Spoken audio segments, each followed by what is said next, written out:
So let's start our budget related discussion. Till now, we had discussed about the scope of supply, that is section 7, proposed amendment related to section 16.2, that is input tax credit, then section 44 and section 35.5, that is GST audit related proposed change, and now section 15, that is applicability of interest.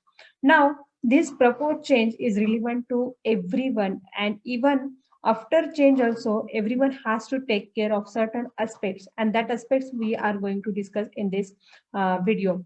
So let's start first about what is section 15. So section 15 is related to interest applicable, and earlier the section 50 was worded in such a way that interest was applicable on the gross amount instead of net amount. Now what is meant by gross amount and net amount? So gross amount means the irrespective of utilization of input tax credit. That means if the GST liability is payable, let's say 2 crore, then interest is applicable to even on complete amount of 2 crore, even the input tax credit available, let's say 3 crore. The input tax, irrespective of the input tax credit, it's applicable on the 2 crore, whatever the GST liability payable. So this was the earlier position, one can say.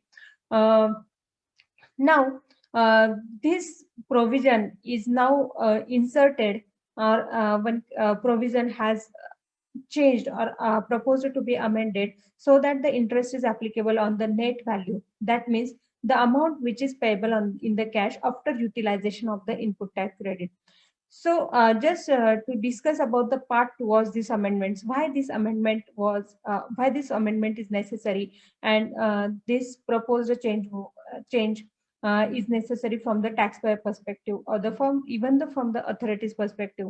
So friends, earlier in 2000, so in in a Finance Act 2019 itself, earlier the section 50 proviso to section 50 was inserted. However, by way of notification 63, that was notified from the 1st September 2020. So there was very much confusion about the applicability of the interest for the prior period, that is retrospectively from the 1st July, because this proviso was notified from the 1st September. So it was, one can say, the proviso was notified prospectively instead of retrospectively, and because of this many confusion about the prior period. Second, after that press release issued on the 26th August 2020 related to the applicability of the interest on the net value itself, and even CBC has issued one administrative instruction on the 18th September 2020 for the applicability of the interest on the net value from the 1st July itself. That is from the 1st July 2017 itself. However, even after issuing certain clarifications or the amendment, there were certain questions in the mind of the authorities and also the taxpayers. What about the earlier proceedings? So many of the proceedings are open and not closed, and that on the gross, and interest was computed on the gross amount. So what about that proceeding? How that can be closed? Because this was clarification was issued and provisos not amended from the 1st July. So there were certain questions in the minds of the taxpayer as well as authorities, and because of this. This could be one of the rationale for the proposed amendment related to the proviso, and now proviso is applicable from the 1st July 2017. So this is one of the relief given to the taxpayer. But whether this relief is 100% relief, or again certain aspects has to be looked after in because of or in this proviso. So when you read this proviso itself has certain exclusion. So if you read the proviso of section 50, it has an exclusion. It's worded that the except, so except under certain scenario, if this proviso is applicable. So except where such a return is furnished after commencement of any proceedings under section 73, 74 in respect of said period, that means the exception is the proceedings or the return furnished under the proceedings, or return furnished after the commencement of the proceedings under section 73 and 74. That means if the liability is payable under the litigation, it can be said that the GST or the interest is applicable on the gross amount and the net, not on the net amount.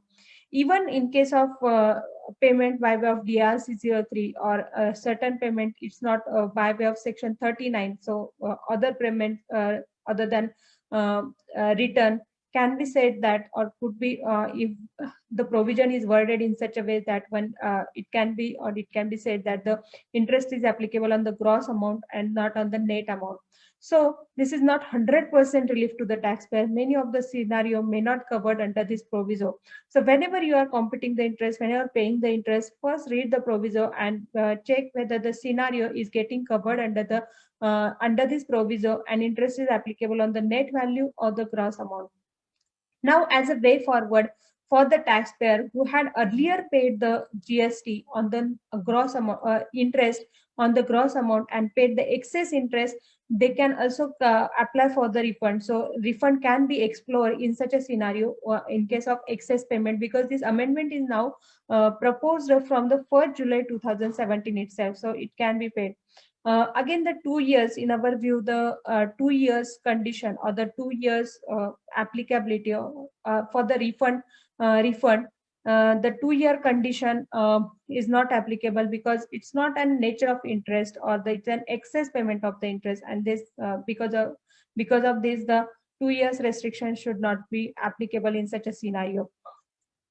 Now, friends, just to discuss about the related to the constitutional validity or validity about the applicability of the interest on the credit or the input tax credit.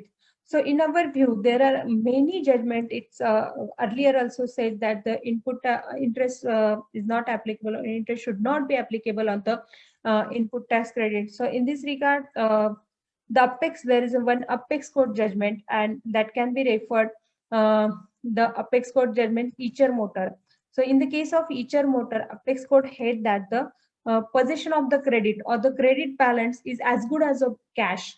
So it's not only the payment by way of the cash. So if the taxpayer has a sufficient credit balance, then interest should not be applicable on the gross amount, that is the available input tax credit. It should be applicable only the amount which is payable in the cash.